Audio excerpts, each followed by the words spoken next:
Speaker, this year marks two anniversaries.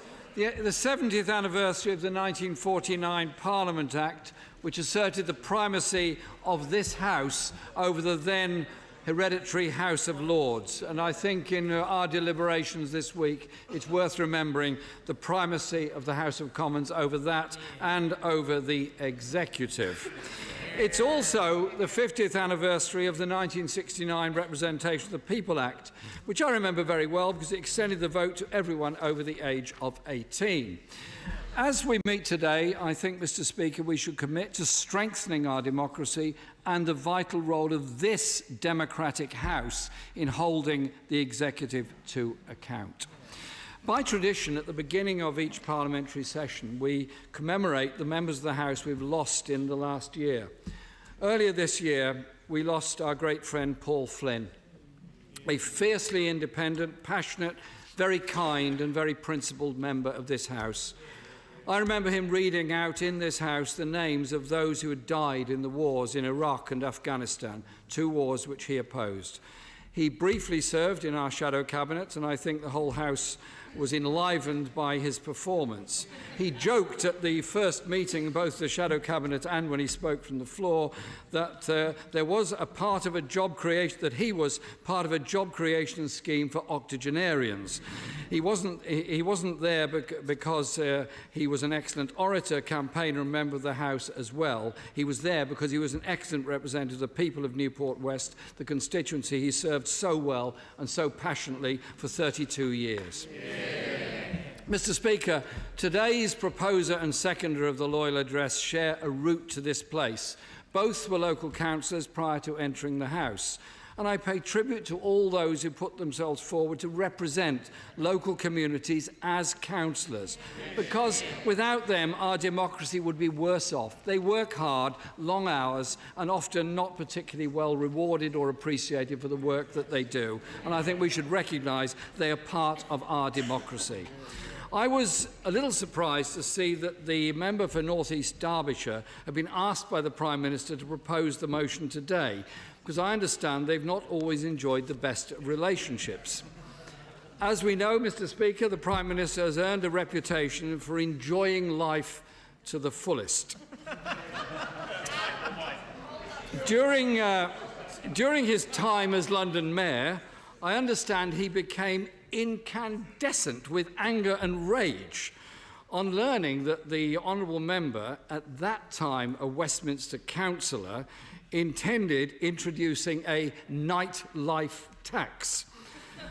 Thankfully, the member was able to reassure the now Prime Minister that the nightlife tax only applied to car parking charges and not to other activities. Although on reflection, he may have missed a great opportunity of earning a great deal of revenue for the people of Westminster.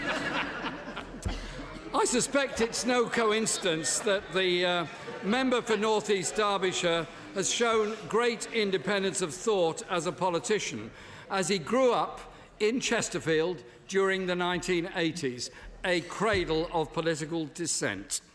Today, the member is again in danger of finding himself upbraided by the Prime Minister, this time as a member of the nose-ringed, uncooperative Crusties. Indeed, he took his arguments against fracking into the lion's den of the 2018 Tory party conference and predicted that his party's support for fracking would see them lose seats in North East Derbyshire, I assume. My late great friend Tony Benn, the honourable member for Chesterfield, in one of his last books, The Last Diaries, said, title was Dare to be a Daniel. I hope the honourable member continues to dare, and I hope he will also emulate the daredom, the experience and the wit of his neighbour, my great friend, the member for Bolsover. Yay. Researching today's seconder,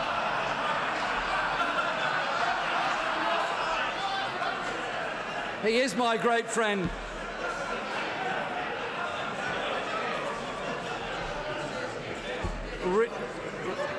Researching today's seconder, Mr. Speaker, the member for Truro and Falmouth, I believed I've uncovered yet another secret Conservative project originating in Merton in the 1980s that led directly to Downing Street 3 decades later.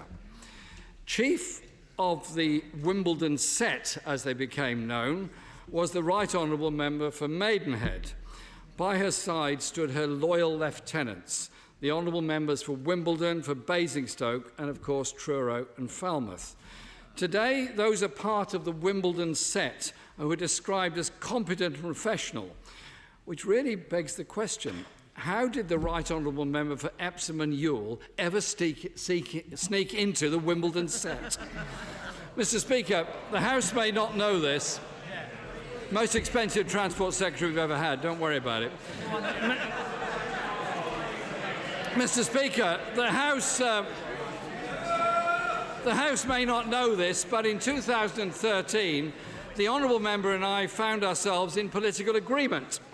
I was happy to support her early day motion to mark the anniversary of the death of Emily Wilding Davidson. I think it's worth the House hearing some of EDM 164. The House commemorates the centenary of the death of Emily Davidson, salutes her courage on behalf of the suffragette cause, and pays tribute to her and her fellow campaigners for their brave and ultimately successful efforts to secure votes for women. Mr. Speaker, while I may be dubious of the company she speaks, the Honourable Member is more deserving of the honour of seconding today's loyal address. Mr. Speaker, there has never been such a farce as a government with a majority of minus 45 and a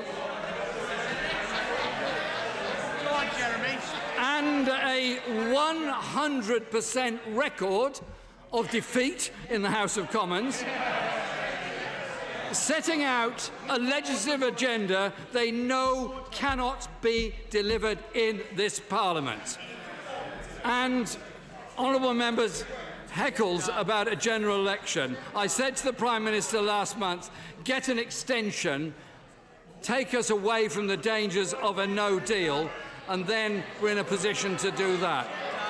So, Mr. Speaker, we may only be just weeks away from the first Queen's speech of a Labour government.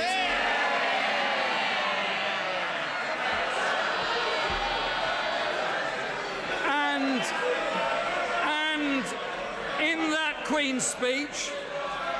that Queen's speech, Labour will put forward the most radical and people-focused programme in modern times. A once-in-a-generation chance to rebuild and transform our country.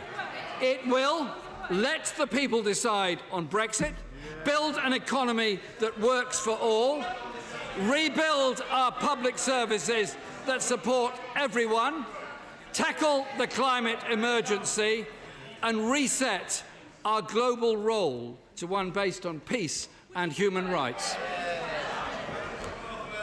I'm grateful to the Right Honourable Gentleman for giving way. The Prime Minister gave the Right Honourable Gentleman the opportunity of having a general election tomorrow.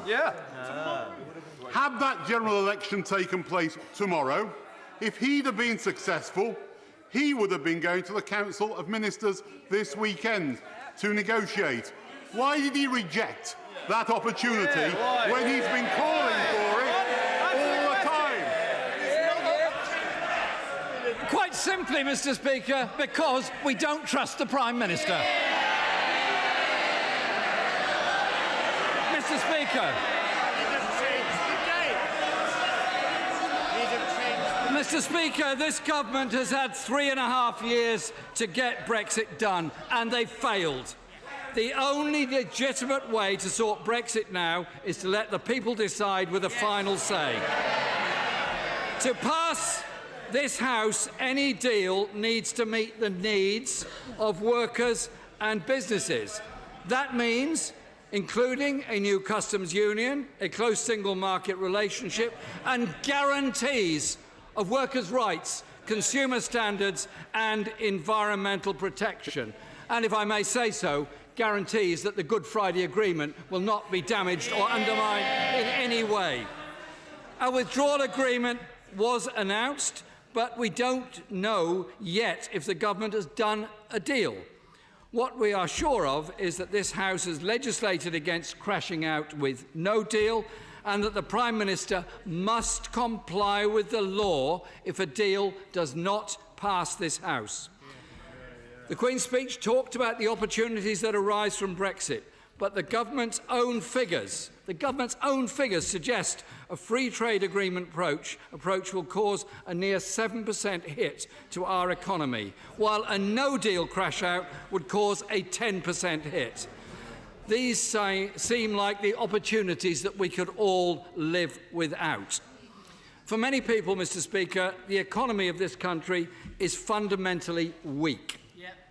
Since 2010, there are more workers in poverty, more children in poverty, more pensioners in poverty.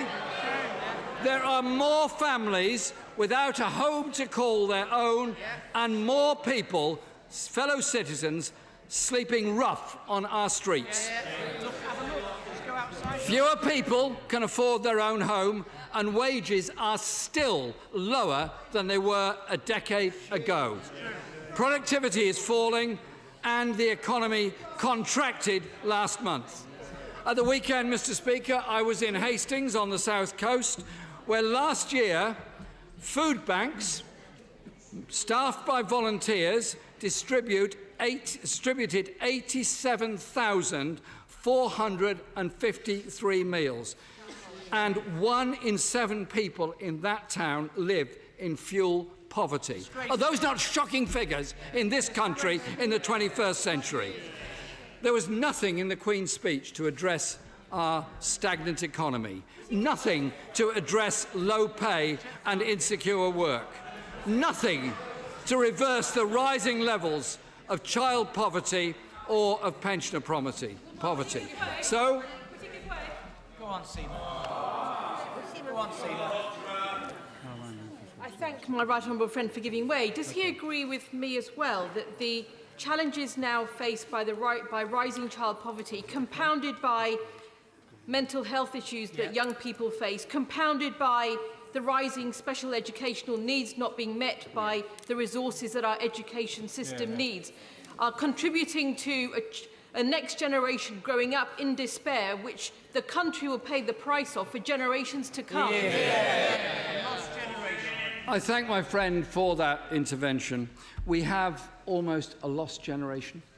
Children going to school, understaffed schools, very few teaching assistants, head teachers going out with a begging bowl to parents to try to match the school budget, and too many young people growing up in incredible levels of stress, of bad housing, and of stress and worry about the future. That contributes to the mental health crisis that this country as a whole must address.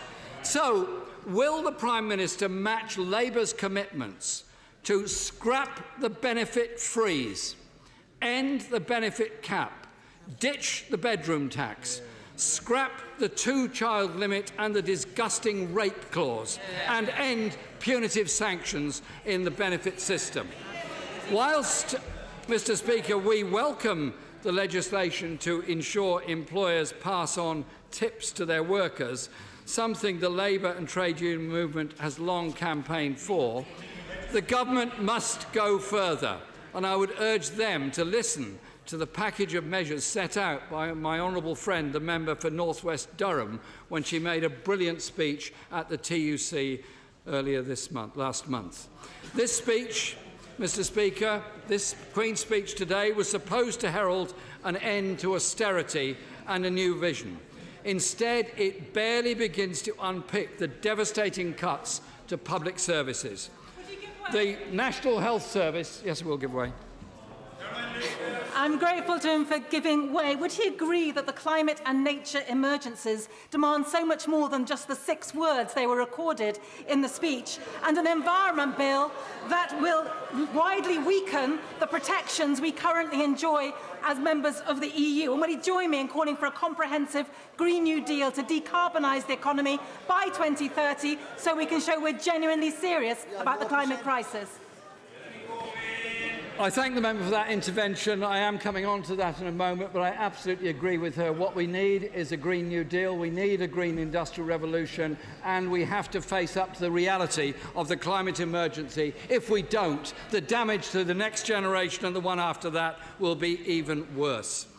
Our National Health Service has suffered the longest funding squeeze in its history, and life expectancy is falling and infant mortality is rising. Schools have had their budgets cut, class sizes have risen, and head teachers are sending begging letters to parents. Any member opposite who's concerned about that should simply take a walk down the road and speak to any primary school head teacher about the stress they're going through and the stress their pupils are going through. The police have lost over 20,000 officers whilst violent crime soars. The gentleman for giving way. Would he therefore support this government's policy to rapidly increase school funding? Well, if only they were, it would be a good thing. They chopped it for 10 years. All the off-the-cuff announcements by the Prime Minister since July do not add up to the austerity created by that party and by the Liberal Democrats during their period in coalition. Mr. Speaker, NHS England has made clear that core treatment targets cannot be met within the funding settlement offered by the government. They cannot be trusted with the National Health Service. Waiting lists are going up, waiting times are going up, and the shortage of GPs continues to create problems at every doctor's surgery. The government's refusals to guarantee key standards lets down the 4.4 million patients on the waiting list, all those waiting longer and longer in excellent emergency departments, and nearly 34,000 patients who waited over 62 days for cancer treatment last year. Shameful. With 40,000 nurse vacancies, there is an urgent need to restore the nurse bursary so we have the nurses of tomorrow. But if the Prime Minister really wants to defend it,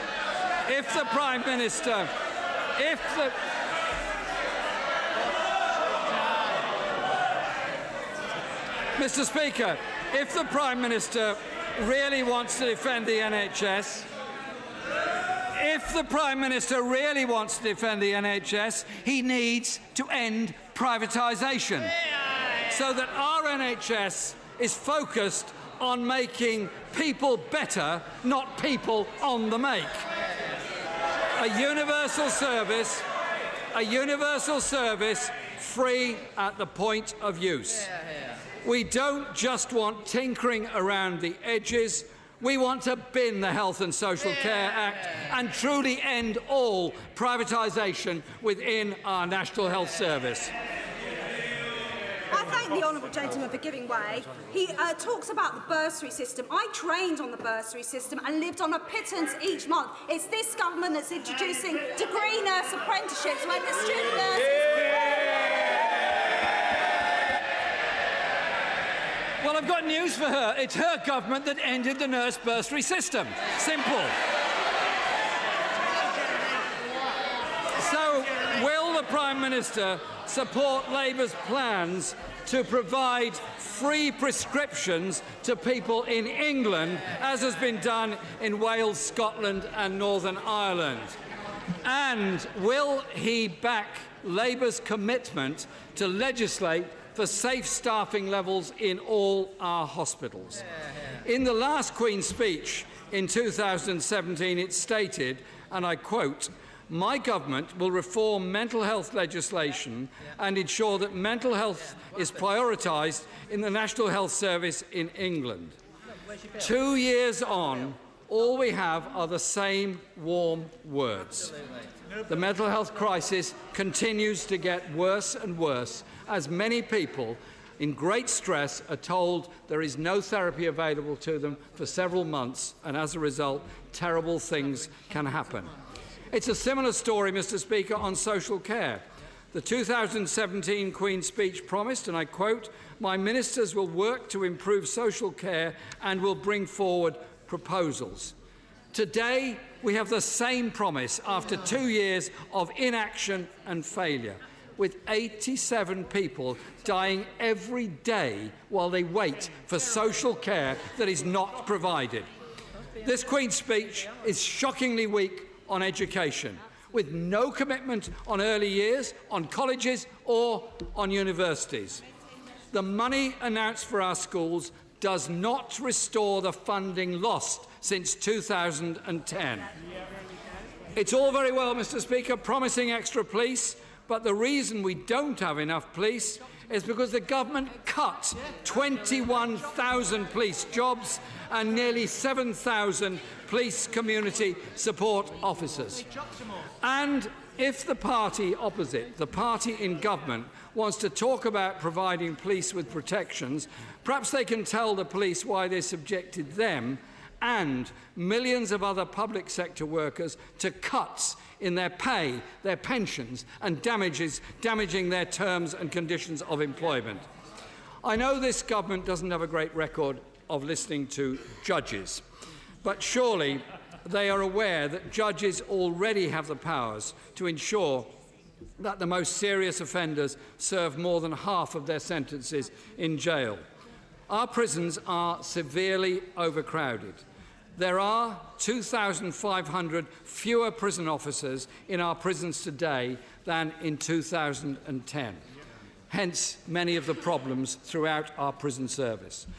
The privatisation of the probation service was a shambolic and costly failure.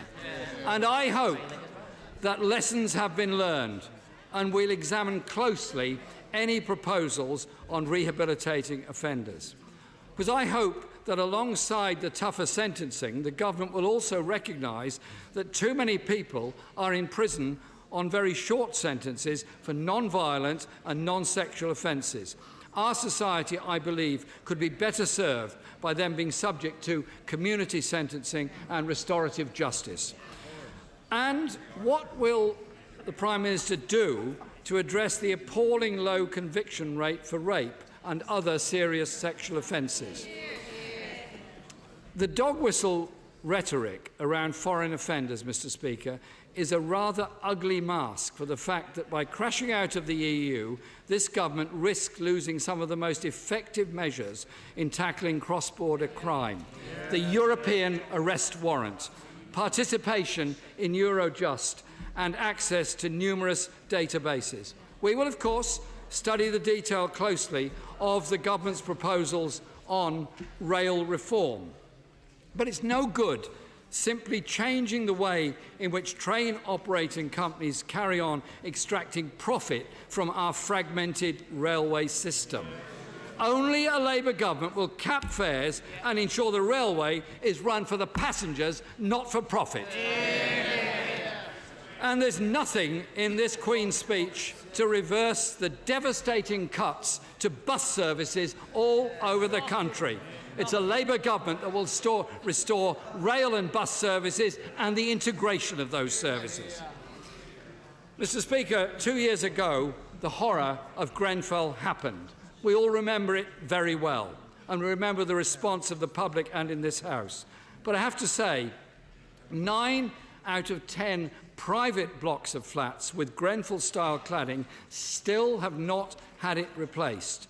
Not a single private block has been made safe under this Prime Minister. So will he confirm today that he will set a hard deadline for all landlords to replace dangerous cladding? That he will toughen sanctions against block owners that won't do that work? And will fund the retrofitting of sprinklers in all high-rise social housing blocks? And restore the budget cuts to our fire service, who acted so heroically on that dreadful night of the Grenfell fire. And perhaps he can set out what measures there are to address this government's abject failure on housing that's led to more people sleeping on our streets, more families in hostels and in temporary accommodation, and fewer people able to buy their own home. Labour will end no-fault evictions. We will tackle the leasehold scandal and kickstart the largest council house building programme for a generation. It will be Labour that will fix the housing crisis in this country. The introduction of pension dashboards is welcome, as is the legislation for CDC pension schemes, which I hope will help resolve the Royal Mail dispute. Sadly, Mr. Speaker, these proposals do nothing to address the injustice done to women born in the 1950s. That injustice must be put right. And this Queen's speech additionally does nothing to guarantee the free TV licence for the over 75s. This government, Mr. Speaker, handed our armed forces a pay cut for 7 years, and cuts to council budgets in England have made it far harder to deliver the Armed Forces Covenant, leaving our veterans, our personnel and all of their families worse off. We will not allow this government to stifle democracy by making it harder for people to vote. There was only one instance of voter personation in the last election. 11 million people in this country don't have... It's serious. It's about elections and it's about democracy. 11 million people in this country don't have a passport or a driving licence. There are huge risks in the legislation being proposed, which will disproportionately affect working class, ethnic minority and young voters. I thank my right honourable friend for giving way on that point. Does he agree with me that this decision to require voters to have photo ID at the ballot box is clearly an attempt by the party opposite to suppress voting?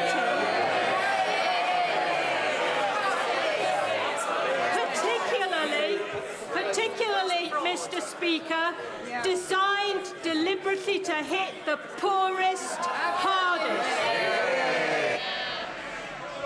There is no question, Mr. Speaker, and my friend is absolutely right. This legislation is designed to hit the poorest the hardest, those that don't have passport, don't have access to other identity, and will thus lose their right to vote and decide who governs in the future. Freedom. Order. The right honourable gentleman will give way when he chooses. He doesn't need to be told what to do by people gesticulating at him. Stop it. It's low grade, down market and out of keeping with the code. Jeremy Corbyn. Mr. Speaker, freedom of movement has given opportunities to millions of British people to live, to work and to retire across Europe. And it has benefited our economy absolutely immensely, with European Union workers playing a key role in sustaining many of our industries and our public service. No responsible member would vote to rip that up unless there is a proper plan in place. In the shadow of the Windrush scandal, the settled status scheme for European Union citizens risks another round of wrongful denial of rights and shameful deportations. I look forward to the Prime Minister assuring those European Union citizens that have made such an enormous contribution to our lives and our society that they will have a secure future in this country. The government says that it will be at the forefront of solving the most complex international security issues and global challenges. And yet they're playing precisely no role in stopping the horrors unfolding in the Kurdish areas of northern Syria, ending the war and humanitarian crisis in Yemen, or standing up for the rights of the Rohingya, the Uyghurs, or the people of Palestine, Ecuador, or Hong Kong. They're continuing to cozy up to Donald Trump and sitting idly by as he wrecks the world's efforts to tackle climate change and nuclear proliferation. As the member for Brighton said on an intervention, the crisis of our age, Mr. Speaker, is the climate emergency. As declared by this House in May, but there is no action announced in this Queen's speech. So, Mr. Speaker, I pay tribute to the climate school strikers and to Extinction Rebellion. Sadly, the government hasn't listened. The Prime Minister derided them as nose-ringed crusties, although I note their number included a Conservative former member of the European Parliament, who I believe is related to the Prime Minister. So many people are concerned, Mr. Speaker, about bad air quality, the failure to invest in renewable energy, and the pollution of our rivers and seas, and the loss of biodiversity. But only this government has the power and resource to tackle the climate emergency if it wanted to, but is missing with inaction. It's Labour that will bring forward a Green New Deal to tackle the climate emergency. The legislative programme, Mr. Speaker, is a propaganda exercise that the government cannot disguise. This government has failed on Brexit for over 3 years. They're barely beginning to undo the damage of a decade of cuts to our public services. It does nothing for people struggling to make ends meet, does nothing to make our world a safer place or tackle the climate emergency. The Prime Minister promised that this Queen's speech would dazzle us. On closer inspection, Mr. Speaker, it is nothing more than fool's gold.